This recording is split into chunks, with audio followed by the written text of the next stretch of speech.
So my mug says, I don't like morning people or mornings or people. I'm actually a morning person. What are you guys? I'm a morning person. Hi everyone, welcome back to the G.life. So today I have some coffee here with me and I wanted to do a sit down and just talk to you guys about a subject that I actually saw one of my favorite YouTubers do a video on a couple of weeks ago. I'll link her video down below if you guys are interested in watching.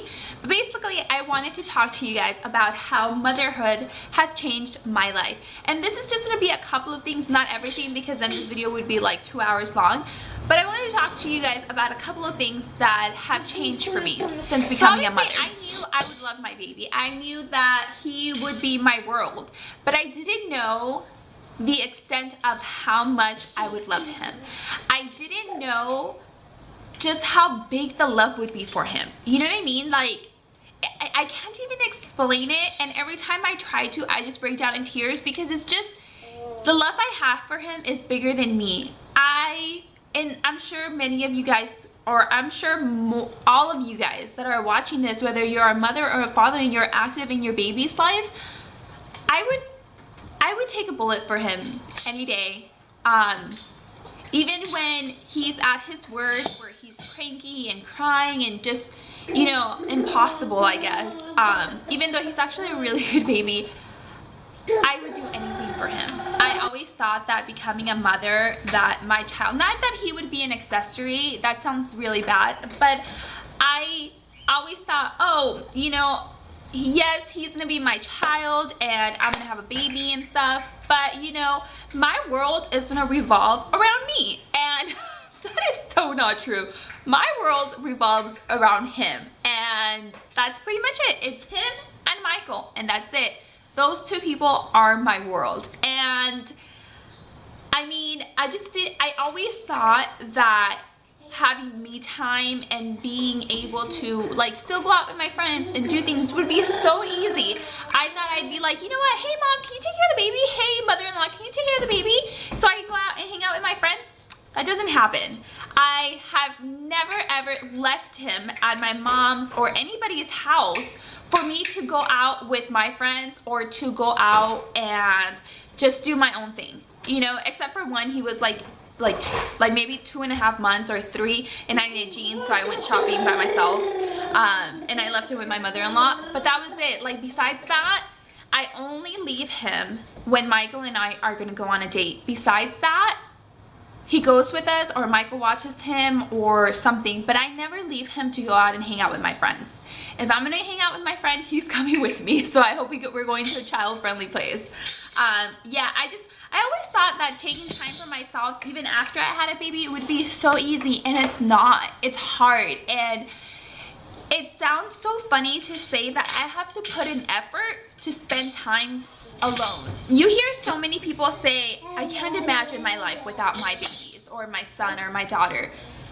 I can. Like, I remember just me and Michael, and I miss our old life sometimes. Like, I look back and I think, man, I wish we could just go off someday and just, you know, go wherever we wanted. Not think about, is this child friendly? Are they gonna have games for him? Is he gonna be able to have fun and play around? We think about that now. And you know, before we just went wherever. You know, I remember there was times where we would wake up in the morning, I'd say, hey, you want to take a road trip here or there? And he would be like, yeah, and so we would be gone. Now we can't do that anymore. You know, obviously we can't do that anymore. And if we do, it's not that easy. It's not like we're out the door in 30 minutes. It's more like we're out the door in an hour and a half because I have to make sure the baby is fed. I have to make sure I change his diaper. I have to make sure that, you know, his diaper bag's ready and everything. It's not so easy anymore. So I definitely miss our old life. Like, I definitely miss it. I don't miss it to the point where I'm just gonna run off or something. No, not like that. But I definitely miss it.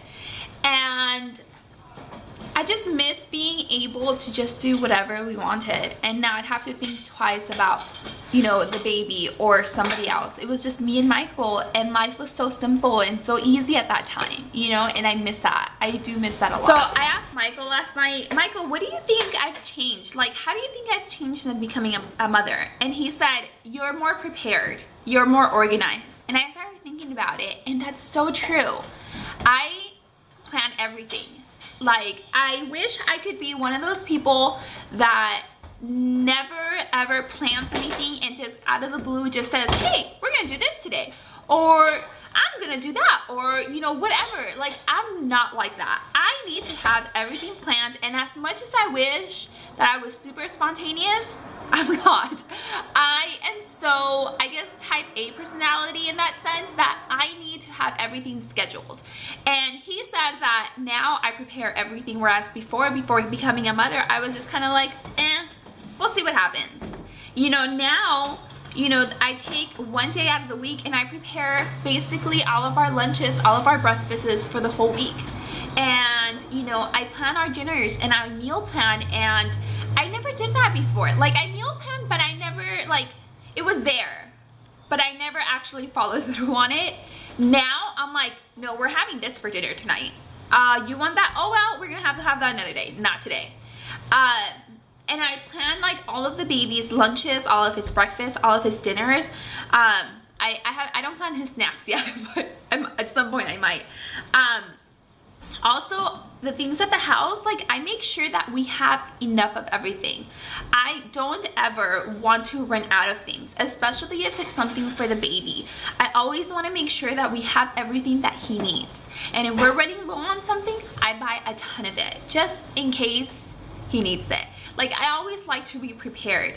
Now, I hate driving when I'm low on gas, because you just never know. And yeah, I guess I am so much more organized, I guess you could say. That's the better term. I'm so much more organized now than I was before. Before, I always worried about my husband, you know. I always made sure that he had what he needed. I always prayed for him. But now, I worry about him and about the baby so much more than I have ever worried about before. I get, like, I hate when the three of us are in three different places. Like, when I was working, I always got anxiety that something was going to happen. Like a natural disaster, or, you know, just something would happen and we would all be far away from each other. You know, I was working in a different city, Michael was working in a different city, and the baby was in a different city. And we were all probably about, I don't know, we could all probably get to the same place in about 15 to 20 minutes. But if something bad were to happen and the phone lines were down, and what if his grandma was babysitting the baby, but what if, like, they were out somewhere and now I had no idea where my baby was and I couldn't talk to him and I didn't know where to go to find him, and I couldn't talk to my husband Michael and I didn't know where to find him, you know? Like, that gave me so much anxiety, and I just worried constantly about that. And I'm sure that's a mom thing now. I'm sure it's a mom thing, but I worried so much. And now, my happiest and more relaxed time, even though it's very chaotic, it's when the three of us are together. Because I always think if something happens, we're together. You know, the three of us are together. And before, I didn't worry so much about that. But now I do. Now I listen to the news a lot and I know what's going on, because and that's probably the reason why I worry so much, because I listen to the news so much. But yeah, I was never like that before, and now I just worry. Okay, so the last thing I have on my list, because yes guys, I made a list. See, I told you guys, I'm more prepared now. I'm more organized. One of the last things is, it's very easy for me to let go of people now. Before, I would try to continue friendships, or not necessarily beg. What are you doing? You're silly. You're a silly boy. Not necessarily that I would beg for my friendships, but I would try and invest more time. Even on the people that necessarily didn't try to invest their time with me. Now, I'm obviously not going to say any names or anything like that, but you know, I have people in my life that I have stopped talking to because of something that happened, or something that didn't happen because of my baby, because our relationship with that specific person just changed. And unfortunately, even though I always thought that we would be so close, like for our whole lives, it didn't turn out that way, you know? And it hurts me to think about it, but it also makes me feel relieved that that person was so easy to let me go, so it made it easier on me to let her go. So, you know, it just, whereas before I would have tried harder to make it work, now it's more like, okay, bye, I'm done, I'm not gonna try anymore. Another example also is, you know, people that I thought would ask more about the baby and inquire about the baby, you know, friends that I thought would be interested in the baby and how he's doing, and that never ever ever call or text asking, hey, how's Michael doing today? Hey, you know, how is he doing? You know, can we come by and see him? Can we hang out? Nothing. Those people, I don't invest my time in. You know, I don't try to be friends with them anymore because they're not trying for the most important thing in my life. For the most important person in my life, they are not willing to invest their time in, so why should I invest my time on them? Does that make sense? Yeah, that got very like dramatic right there, right? I know, but it's true. Like, why am I gonna invest my time in somebody that isn't willing to invest their time on the biggest, most important person in my life? Like, if that person isn't important to them, then why should I make them important in my life? Does that make sense? So yeah. So anyways, guys, this is pretty much it for today's video. You know, let me know down in the comments below if you guys want to see more sit-down videos like this from me. I don't really make videos where I just sit down and talk to you guys. So I was thinking maybe I can do these kind of videos more regularly, and each video can have a different type of topic. So if you guys are interested in any topic, let me know in the comments below, because I would love to just get a little bit more personal with you guys and just talk, you know, like friends. Because I don't have a lot of friends, guys. I don't have a lot of friends, so you guys are my friends. Alright, I also want to know in the comments below, I want to start a discussion about this, on how motherhood or fatherhood, parenthood has changed your life. Let me know in the comments below. I'm really interested to find out. But besides that, that's it for today's video. I hope you guys enjoyed it. And yeah, I'll see you all in the next one.